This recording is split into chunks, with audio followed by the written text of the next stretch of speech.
Hello guys, welcome to our channel Rebirth of the Ugly Princess Part 7. Chapter 31 राजकुमार अग्नि का गुस्सा।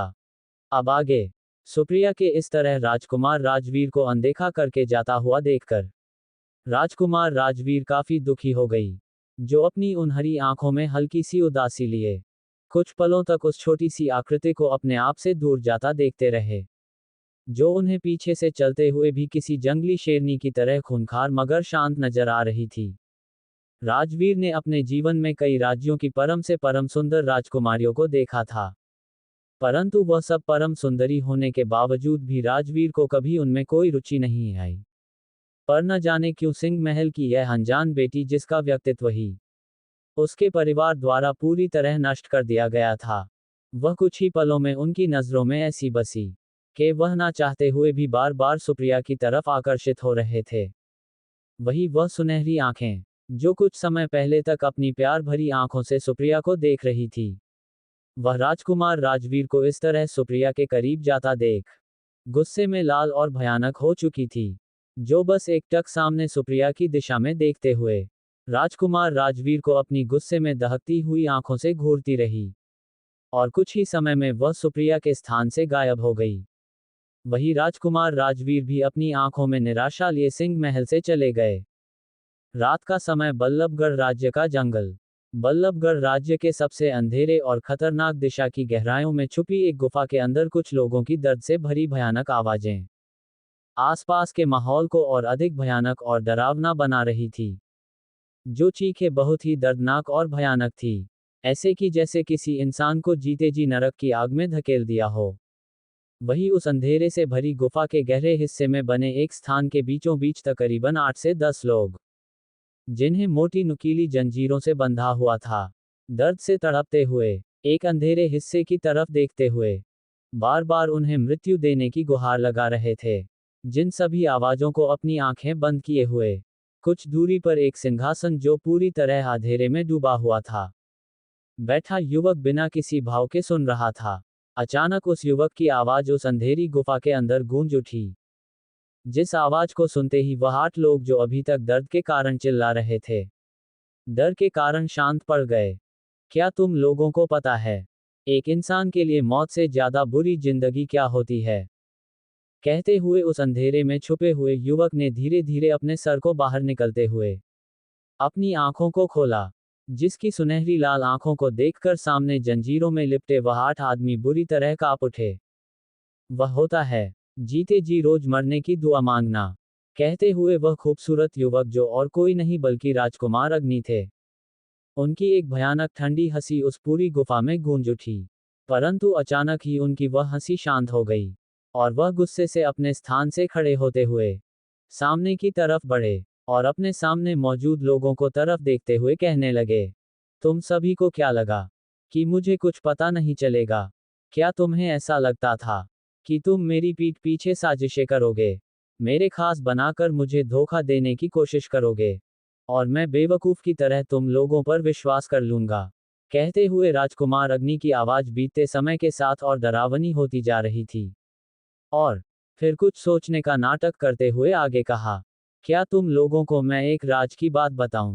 कहते हुए राजकुमार अग्नि के चेहरे पर एक बहुत ही भयानक मुस्कान आ गई। तुम लोगों ने जो योजना बनाई थी, बेशक वह तुम्हारी हो, पर उस योजना का सारा अध्याय मैंने अपने हाथों से लिखा था। तुम लोगों को लगता रहा कि तुम सबकी साजिशों के तहत मैं अंधेरे जंगल में आया था, परंतु शायद तुम लोग ये भूल गए कि जिस व्यक्ति को तुम अपनी छोटी मोटी चलों में फंसना चाहते थे, फैशन उसका जंगल के जानवरों से ज्यादा खतरनाक और भयानक है। जिन बातों को सुनकर सामने जंजीरों से बंधे हुए घायल लोग, जिनका पूरा शरीर खून से लहूलुहान हो रखा था, उनके शरीर को देखकर ही पता चल रहा था जैसे कि शायद ही उनके शरीर में कोई ऐसा स्थान हो जो बिना किसी घाव के हो। उन सभी की दशा इस समय बहुत भयानक और दयनीय नजर आ रही थी। उन लोगों के शरीर पर मौजूद कपड़े जो फटकर जमीन पर पड़े हुए थे, जिस कारण उनके शरीर पर मौजूद घावों को अच्छी तरह देखा जा सकता था, जहां उनका पूरा शरीर कोड़ों के निशान के कारण छिल चुका था। शरीर पर जगह जगह जलने और खाल को खींचने से उनकी त्वचा भी अब धीरे धीरे सड़ने लगी थी, जो वक्त के साथ सड़कर अब शरीर से अलग होने लगी थी, जो दृश्य देखने में बहुत ही भयानक और रूह को कांपने पर मजबूर कर देने वाला था। अगर कोई आम इंसान उन लोगों की इस दशा को देख ले तो शायद कुछ पल भी उस स्थान पर टिक ना सके। परंतु सामने खड़े राजकुमार अग्नि की आंखों में ना तो उन लोगों के लिए कोई दया थी और ना ही उनकी ऐसी दशा देखकर कोई डर, घृणा के भाव, बस कुछ था तो नफरत और गुस्सा। तभी राजकुमार अग्नि ने पीछे पलटते हुए अपने पास खड़े अपने एक सेवक से कहा, मेरे इन सभी वफादार साथियों को इनकी सही स्थान पर पहुंचा दो। और याद रहे, इनमें से किसी की भी मौत इतनी जल्दी नहीं होनी चाहिए।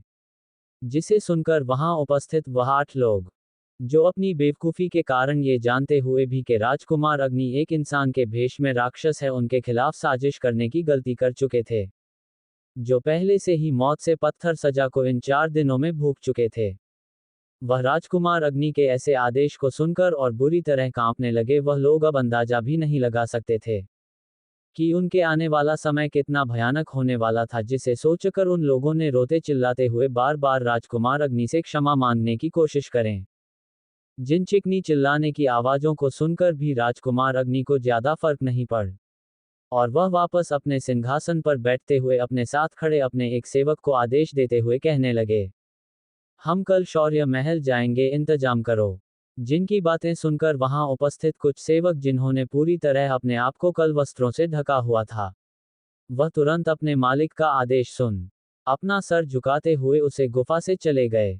जिनके जाते ही उसे काली गुफा में पूरी तरह शांति फैल गई, जिस शांति के बीच अपनी आंखों को बंद किया राजकुमार अग्नि, जिनकी आंखों के सामने बार बार सुप्रिया का चेहरा घूम रहा था, अचानक ही उनके होठों पर एक खूबसूरत सी मुस्कान फैल गई, जिसके साथ ही उन्होंने अपने होठों को हिलाते हुए कुछ शब्दों को कहा जो उसे पूरी गुफा में किसी संगीत की तरह बज उठे। जल्द ही मुलाकात होगी मेरी जंगली शेरनी। चैप्टर 32 काशवी ने की आत्महत्या की कोशिश। अब आगे। आज सुबह हुई घटना के बाद से ही काशवी, जिसने एक बार फिर अपने आप को अपने कक्ष के अंदर बंद कर लिया था, जिसे देखकर इस बार उसकी सभी दासियां काशवी के लिए काफी ज्यादा परेशान हो गई, क्योंकि कक्ष से बाहर खड़ी सभी दासियों को अंदर से बार बार काशवी के रोने चिल्लाने और चीजों के टूटने की आवाज आ रही थी, जिसे सुनकर प्रेमलता घबरा गई और भागते हुए तुलसी देवी के कक्ष में जा पहुंचे, जहां तुलसी जी और अभय सिंह दोनों ही काशवी के कक्ष में जाकर उसकी सगाई के कुछ समय के लिए टल जाने की खबर को बताने के लिए ही उसके कक्ष की तरफ जाने की योजना बना रहे थे, जो प्रेमलता को इस तरह घबरा कर रोता हुआ देखकर परेशान हो गए। तभी तुलसी जी ने जल्दी से प्रेमलता से पूछा, क्या हुआ है प्रेमलता, तुम इस तरह हमारे कक्ष में क्या कर रही हो? क्या सब कुछ ठीक है ना? जिसे सुनकर प्रेमलता ने तुरंत घुटनों के बल गिरकर रोते हुए कहा, नहीं मालकिन, कुछ भी ठीक नहीं है। पता नहीं अचानक राजकुमारी जी दोपहर के समय रोते हुए अपने कक्ष में आए और हम सभी को कक्ष से बाहर निकालकर अपने आप को अंदर कक्ष में बंद कर लिया। हम लोगों की इतनी बार बुलाए जाने पर भी वह दरवाजा नहीं खोल रही है, और अंदर से बस उनके रोने और चीजों के लिए गिरने की आवाज आ रही है। हमें बहुत डर लग रहा है, हमारा मन किसी अनहोनी के बारे में सोचकर घबरा रहा है मालकिन। राजकुमारी काशवी सुबह बहुत प्रसन्न थी, पर पता नहीं अचानक ही कि उन्होंने अपने आप को इस तरह बंद करने का फैसला क्यों कर लिया। जिन सब को सुनकर तुलसी देवी जी और अभय सिंह दोनों ही परेशान हो गए, और बिना ज्यादा समय गवाए वह दोनों तुरंत भागते हुए कश्मीर के कक्ष की तरफ जाने लगे, जहां अब तक सूरज सिंह, जिसके पास काशवी की दूसरी दासी भागते हुए गई थी, वह तीनों ही इस समय काशवी के दरवाजे के पास खड़े उसे आवाज देकर बार बार दरवाजा खोलने के लिए कह रहे थे। जिन बातों का अंदर से कोई जवाब ना आता देखकर तुलसी जी ने रोते हुए सूरज की तरफ देखते हुए कहा, बेटा जल्दी कुछ करो, हमें कुछ अनहोनी होने का डर सता रहा है। हमें नहीं पता, बस किसी भी तरह इस दरवाजे को खुलवाए, हमें हमारी काशवी से मिलना है। जिसे सुनकर सूरज ने अब और ज्यादा देर ना करते हुए अपने कुछ सैनिकों को तुरंत दरवाजा तोड़ने का आदेश दे दिया। जिस आदेश को सुनकर कुछ सैनिक मिलकर काशवी के कक्ष का दरवाजा तोड़ने लगे, और कुछ ही समय में उन लोगों ने मिलकर उस दरवाजे को तोड़ दिया, जहां अंदर का नजारा देखकर तुलसी जी से एक मुंह से चीख निकल गई। पूरा कक्ष तहस नहस हो चुका था, जहां की एक एक वस्तु टूटी हुई थी। जिन वस्तुओं के बीच खून से लथपथ काशवी इस समय जमीन पर बेहोश पड़ी थी, जिसे देखकर ही वह तीनों जल्दी से काशवी की तरफ भागे और तुलसी जी ने जल्दी से काशवी के सर को अपनी गोद में रखते हुए रोते हुए कहा, सेनापति जी देखिए क्या हो गया है, हमारी बच्ची को कुछ करिए, हमें डर लग रहा है। वेद को बुलाओ कोई, अभय सिंह ने चिल्लाते हुए पीछे खड़े अपने सैनिकों से कहा। जिसे सुनकर तुरंत कुछ सैनिक वेद जी को बुलाने के लिए भागे। वही सूरज ने जल्दी से काशवी को संभालते हुए उसके बिस्तर पर लेटा दिया, जहां अभय सिंह काशवी के हाथों से बहते खून को रोकने की कोशिश में लगे हुए थे। सभी काशवी की ऐसी हालत को देखकर बहुत ज्यादा घबरा गए थे। वही तुलसी जी के तो आंसू जैसे रुकने का नाम ही नहीं ले रहे थे। वह पहले ही वीर को लेकर बहुत ज्यादा परेशान थी, और अब ऊपर से काशवी का इस तरह के कदम उठाने से तो उनका सारा आत्मबल ही टूट गया, और वह बुरी तरह काशवी के हाथों को पकड़कर रोने लगी। जिन्हें इस तरह टूटकर बिखरता देखकर अभय सिंह ने उन्हें शांत करते हुए कहा, शांत हो जाए तुलसी, अगर आप इस तरह अपना धैर्य खो देगी तो काशवी को कौन संभालेगा, आप चिंता मत कीजिए, हमारी बच्ची को कुछ नहीं होगा। जिसे सुनकर तुलसी जी ने उनकी बातों का कोई जवाब नहीं दिया, और बस एकटक अपनी आंसुओं से भरी आंखों को लिए काशवी की तरफ देखते रही, जिसका पूरा चेहरा इस समय मिर्जा जा चुका था। उसकी आंखों के किनारे बने आंसुओं के निशान ये साफ साफ बता रहे थे कि उनकी बेटी कितनी अधिक पीड़ा में थी। जिसे देखकर तुलसी जी ने गुस्से में पीछे पलटकर काशवी की दासी से पूछा, आखिर हुआ क्या है काशवी के साथ। जिसे सुनकर काशवी की खास साथी प्रेमलता, जो अपनी राजकुमारी की ऐसी हालत देखकर बुरी तरह फूट फूट कर रो रही थी, उसने अपने आंसुओं को पहुंचते हुए सर झुकाकर कहा, हमें कुछ नहीं पता मालकिन, बस जब राजकुमारी अपने कक्ष में आई तो वह बार बार छोटी राजकुमारी सुप्रिया का नाम ले रही थी। जिसे सुनकर तो एक पल के लिए वहां खड़े सभी लोग हैरान रह गए। अभी मुश्किल से 2 दिन ही बीते थे जब सुप्रिया के कारण वीर इस दशा में था, और आज काशवी भी, जिस बारे में सोचकर तुलसी का पूरा दिमाग सुन कर चुका था, और वह बिना कुछ कहे काशवी के कक्ष से चली गई। जिन्हें इस तरह ज्यादा देखकर अभय सिंह काफी परेशान हो उठे, परंतु वह ऐसी सिचुएशन में फंस चुके था जहां ना तो वह तुलसी जी के पीछे जा सकते थे और ना ही काशवी को अकेला छोड़ सकते थे। आज वह अपने जीवन में पहली बार इतने मजबूर और बेबस नजर आ रहे थे। जिन बेबस नजरों के साथ सेनापति अभय सिंह ने बिस्तर पर मूर्छित पड़ी अपनी बड़ी बेटी काशवी की तरफ देखा, जिसका पूरा चेहरा इस समय दर्द के कारण पीला पड़ चुका था।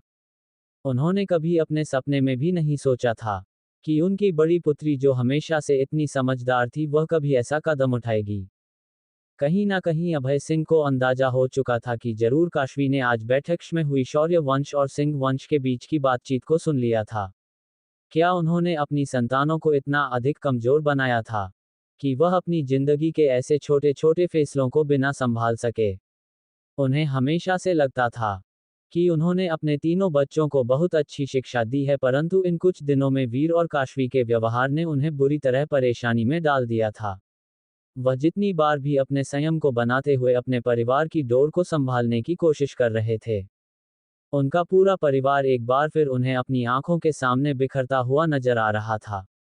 वही कुछ ही समय में सैनिक वेद जी लेकर काशवी के कक्ष में लौट आए, जिन्हें देख सेनापति अभय सिंह अपने सभी विचारों को दरकिनारे करते हुए जल्दी से वेद जी से काशवी को ठीक करने की गुहार की। चैप्टर 33 तुलसी जी और सुप्रिया। अब आगे कुछ ही समय में सभी चिकित्सकों ने मिलकर काशवी को समय रहते बचा लिया, जहां काशवी का पूरा उपचार कर एक चिकित्सक, जो पहले भी कई बार सिंह महल में आकर अभय सिंह के परिवार का उपचार कर चुके थे, जिस विश्वास के कारण ही अभय सिंह ने उन्हें अपने महल में काशवी के उपचार के लिए बुलाया था, ताकि ये सारी घटना सिंह महल से बाहर ना जा सके। उन्होंने एक गंभीर चेहरे के साथ कहा, देखिए सेनापति जी, हमने औपचारिक रूप पर तो राजकुमारी काशवी का इलाज कर दिया है, परंतु हमें लगता है आपकी कुछ समय के लिए राजकुमारी को किसी भी ऐसी बात जो उनके मस्तिष्क पर जोर डाले, ऐसे किसी सी बात से कुछ समय के लिए दूर रखे। जिसे सुनकर अभय सिंह, जो बहुत ध्यान से वेद जी की बातें सुन रहे थे, उन्होंने एक गहरी सांस ले अपने सर को हाँ में हिलाते हुए सूरज को सभी मामलों को संभालने का कह एक नजर बिस्तर पर बेजान पड़ी काशवी को देखा और तुरंत उस कक्ष से बाहर निकल गए। वही दूसरी तरफ तुलसी देवी जो अपनी सोच में गुम कब सुप्रिया के उस छोटे से महल के सामने आ खड़ी हुई, उन्हें पता ही नहीं चला। जिस स्थान को देखकर तुलसी जी के चलते कदम कुछ समय के लिए रुके, ना जाने क्यों पर आज उन्हें सुप्रिया के पास जाने में काफी झिझक महसूस हो रही थी। क्या उन्हें सुप्रिया के पास जाकर उससे काशवी के बारे में पूछना चाहिए? आखिर उन दोनों के बीच क्या हुआ है? क्या ये सही है? कहीं इस बात से सुप्रिया एक बार फिर उनसे नाराज ना हो जाए। हाँ, इसमें गलत ही क्या है? प्रेमलता की कही बातों के अनुसार काशवी आखिरी बार सुप्रिया मिली थी, तो इसमें गलत ही क्या है? वह बस सुप्रिया से काशवी को लेकर कुछ बातें ही तो करने वाली थी। हाँ, ये सही रहेगा। अपने ही सवालों का खुद ही जवाब देकर तुलसी जी सुप्रिया के कक्ष की तरफ बढ़ गई, जो इस समय पूरी तरह खाली था, जिसे देखकर तुलसी जी कुछ समय के लिए अपने आसपास सुप्रिया को ढूंढने लगी। परंतु कुछ समय तक सुप्रिया को ना दिखता देख तुलसी को लगा कि शायद सुप्रिया यहाँ नहीं है, जिसे सोच उन्होंने वहां से जाने का फैसला किया कि अचानक तुलसी जी को अपने पीछे से सुप्रिया की ठंडी आवाज सुनाई दी। ऐसा भी क्या हो गया तुलसी देवी जी, जो बात आपको मेरे कक्ष तक ले आई? जिस आवाज को सुनकर तुलसी कुछ समय के लिए ठिठक गई। क्या सुप्रिया को पहले से ही पता था कि वह यहाँ आने वाली है? जिसे सोच तुलसी जी तुरंत पीछे की तरफ मुड़ी, जहां उनकी नजरें अपने सुनहरे बालों को लापरवाही से सुखाती सुप्रिया के ऊपर गई, जिसने एक से दो बार अपने बालों को भी प्रवाही से झटका और वैसे ही छोड़ दिया। जिसे देख एक पल के लिए तुलसी जी की इच्छा हुई कि वह जल्दी से आगे जाए और सुप्रिया के हाथों से उस रेशमी कपड़े को लेकर उन्हें सही तरीके से सूखते हुए उसे डांट लगाते हुए बताएं कि किसी भी स्त्री को अपने बालों को इस तरह बेपरवाही से नहीं रखना चाहिए। कितना सुख देने वाला समय होती वह, जब वह अपनी पुत्री के इतनी पास होती, परंतु वह बस इन पलों के बारे में सोच सकती थी, क्योंकि जो रिश्ता सुप्रिया और तुलसी जी के बीच था, वह पूरी तरह उल्ट था। वही सामने विचारों में खोई तुलसी जी को देखते हुए सुप्रिया ने उन्हें हकीकत में लाते हुए कहा, क्या आप ये खड़ी रहने के लिए आई हैं? जिसे सुनकर तुलसी सी तुरंत अपनी चेतना में लौट आई और जल्दी से अपनी बात को संभालते हुए बोली, नहीं नहीं, ऐसी बात नहीं है। कहते हुए तुलसी सुप्रिया के कक्ष में प्रवेश कर गई और कुछ समय सोचते हुए उन्होंने कहा, क्या आज तुम्हारे और काशवी के बीच कोई बात हुई? मेरा मतलब कि क्या आज तुम काशवी से मिली? वही तुलसी जी को अपनी बातों को इस तरह गोल गोल घुमाते देख सुप्रिया की आंखें छोटी हो गईं। अगर आपका शब्दों का खेल खत्म हो गया हो तो अब आप अपने यहाँ आने का सही कारण बता सकती है। कहते हुए सुप्रिया अपने कमरे में बनी बड़ी सी बालकनी की तरफ बढ़ गई, जिसे सुनकर आखिरकार तुलसी जी ने सुप्रिया को पूरा सच बताने का फैसला किया। आज सुबह काशवी ने अपनी जान लेने की कोशिश की है। जिसे सुनकर सुप्रिया भी एक पल के लिए हैरान रह गई। क्या सुप्रिया ने हैरानी के साथ तुलसी जी से सवाल किया, जिसे सुन तुलसी जी ने सुबह हुई सारी घटना के बारे में सुप्रिया को बताने लगी। वही दूसरी तरफ बल्लभगढ़ राज्य का राजमहल के मुख्य दरवाजे पर राजा शुभम मौर्य और मुकुट राजकुमार राजवीर मौर्य अपने चेहरे पर हल्की घबराहट लिए बार बात मुख्य दरवाजे की तरह देख रहे थे, जो पूरी तरह खाली था। जिसे देखकर अब मुकुट राजकुमार राजवीर मौर्य की आंखें में हल्का गुस्सा भरना लगा। पिताश्री, आपको नहीं लगता कि विजयगढ़ राज्य के राजकुमार हमें जानबूझ के इतनी प्रतीक्षा करा रहे हैं? सुबह से दोपहर हो चुकी है, अब तो सूरज भी ढलने को तैयार है। हमें नहीं लगता कि अब राजकुमार आने वाले हैं? जिसे सुन अपने माथे पर आते पसीने को पोंछते हुए कहने लगे, नहीं वीर, तुम अभी इन बातों में नए हो। अभी तुमने विजयगढ़ के मुकुट राजकुमार के बारे में ज्यादा नहीं पता। अगर उन्होंने कहा है कि वह लोग आज आने वाले हैं, तो वह अवश्य ही आ जाएंगे। आपको आगे चलकर हमारी गद्दी को संभालना है, तो याद रखिएगा, आप किसी भी राज्य को अपना दुश्मन बना सकते हैं, परंतु भूल से भी कभी विजयगढ़ राज्य को नाराज करने की कोशिश मत करना। जिन बातों को सुनकर राजवीर एक पल के लिए अपने पिता की बातों को सुनकर हैरान रह गए। आखिर ऐसा भी क्या खास है विजयगढ़ राज्य में? पिताश्री अपनी उत्सुक आंखों को अब और ना रोक पाने के कारण राजवीर ने आखिरकार अपने पिता से सवाल किया। जिसे सुनकर राजा शुभम मौर्य ने एक गहरी सांस छोड़ते हुए कहा, विजयगढ़ कुछ सालों पहले तक बाकी राज्यों की तरह ही साधारण राज्य ही था। तब तक क्या पिताश्री राजकुमार राजवीर ने अपने पिता को किसी सोच में खोता देख जल्दी से प्रश्न किया। जब तक राजा भूदेव के पुत्र ने अचानक एक दिन आकर विजयगढ़ राज्य की भाग दौड़ को नहीं संभाल लिया। उस समय के बाद सब कुछ बदल गया कि अचानक ही एक सिपाही ने राजा शुभम मौर्य को बीच में टोकते हुए कहा, महाराज आपके अतिथि आ गए हैं। जिसे सुनकर राजा शुभम अपनी बातों को बीच में छोड़कर जल्दी से मुख्य दरवाजे की तरफ बढ़े, जिस वजह से राजकुमार राजवीर मौर्य विजयगढ़ राज्य के सच को नहीं जान पाए, जिस बात की नाखुशी उनकी आंखों में साफ नजर आ रही थी। जिसके साथ ही राजकुमार राजवीर मौर्य भी अपने पिता के पीछे पीछे मुख्य दरवाजे की तरफ बढ़ गए। चैप्टर 34 राजकुमार अग्निशौर्य रावत।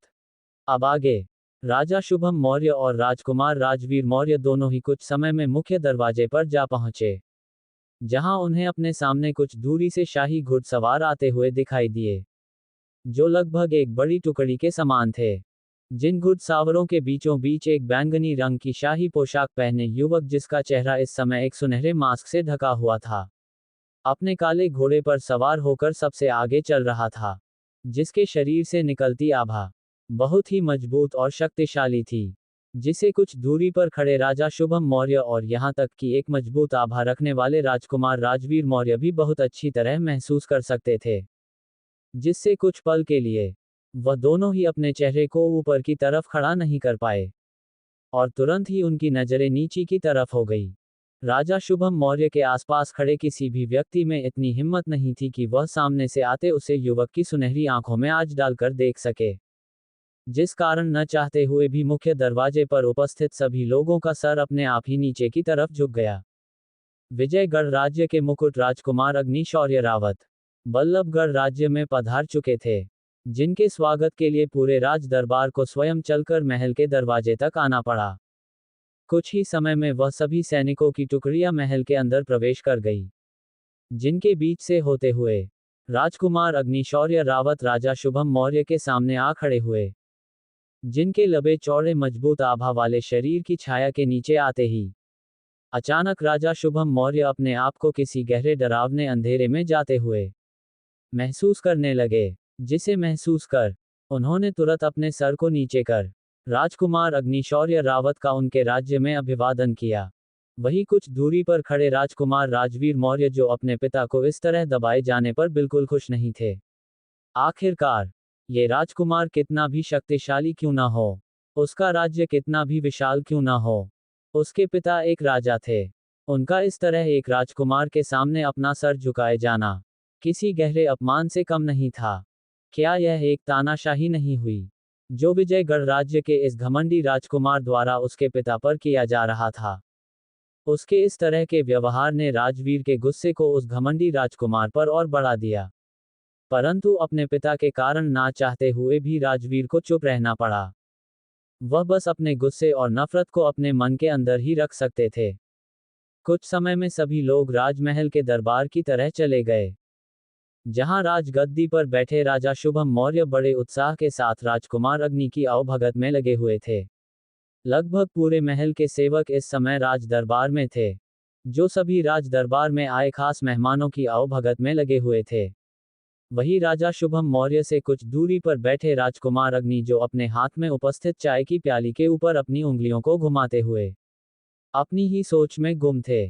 वह कुछ समय ही राज दरबार में रुकने के बाद राजकुमार अग्निशौर्य वहां से उठकर चले गए, जिन्हें राजा शुभम मौर्य ने खास तैयार करवाए गए कक्षों में भेज दिया। जिनके जाने के बाद आखिरकार राजा शुभम मौर्य ने एक गहरी सांस ली।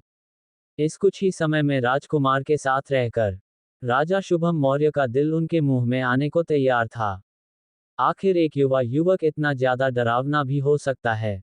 राजा शुभम मौर्य बार बार आगे बढ़कर राजकुमार अग्नि से बात करने की कोशिश कर रहे थे, परंतु इस पूरे समय में उन्होंने एक बार भी राजा शुभम मौर्य के सवालों का कोई जवाब भी दिया। वह बस उनके हर सवाल पर अपना सर हाँ या ना में हिला देते, या अपने हाथों की उंगलियों की टक टक से उनके सवालों का जवाब देते। जिन सभी चीजों ने राजा शुभम मौर्य को काफी बुरी तरह परेशान कर दिया था, परंतु ना चाहते हुए भी वह बस अपने चेहरे पर एक छोटी मुस्कान लिए बार बार इस अपमान की घुट को पी सकते थे। रात हो चुकी थी। जहां आज सिंह महल अपने रोज की चमक की तरह काफी शांत था। सुबह हुई घटना के बाद शायद ही कोई मुश्किल से सिंह महल के बाहर निकाला था। आज सभी ने अपना भोजन भी अपने अपने कक्ष में ही किया। चिकित्सा के उपचार के बाद अब काशवी को काफी हद तक हो जा चुका था। जहां बीच में एक बार सेनापति अभय सिंह और तुलसी देवी काशवी से मिलकर गए, परंतु किसी ने भी काशवी से उसके अचानक उठाए गए इस कदम के बारे में कोई प्रश्न नहीं किया। वह बस एक मुस्कान लिए काशवी से उसकी तबीयत पूछकर वापस लौट गए। वहीं वीर सिंह को भी अपनी बहन द्वारा उठाए गए इस भयानक कदम के बारे में पता चल चुका था, जिस कारण वह एक और भी पल अपने कक्ष में ना रुककर तुरंत काशी से मिलने जाना चाहता था। परंतु दवाएं के आसार और कुछ ही समय में आई इस कमजोरी के कारण उसके सेवकों ने उसे कक्ष से बाहर नहीं निकलने दिया, जिस बात से वीर सिंह काफी ज्यादा भड़का हुआ था। परंतु इतना ज्यादा क्रोधित होने के बावजूद भी वह काशवी भी से मिलने नहीं जा पाया।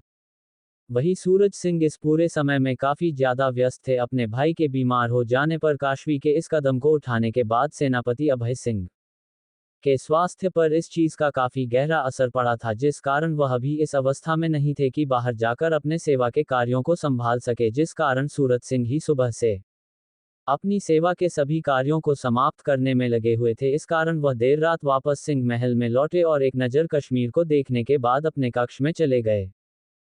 वहीं दूसरी तरफ सुप्रिया के उसे छोटे से महल में चारों तरफ अंधेरा पसरा हुआ था, जहां सुप्रिया जो अपने कक्ष में बनी बालकनी की झूले पर अपनी आंखों को बंद कर बैठी हुई थी, जहां बालकनी से आई ठंडी हवा सुप्रिया के सुनहरे खुले बालों को हवा में लहरा रही थी।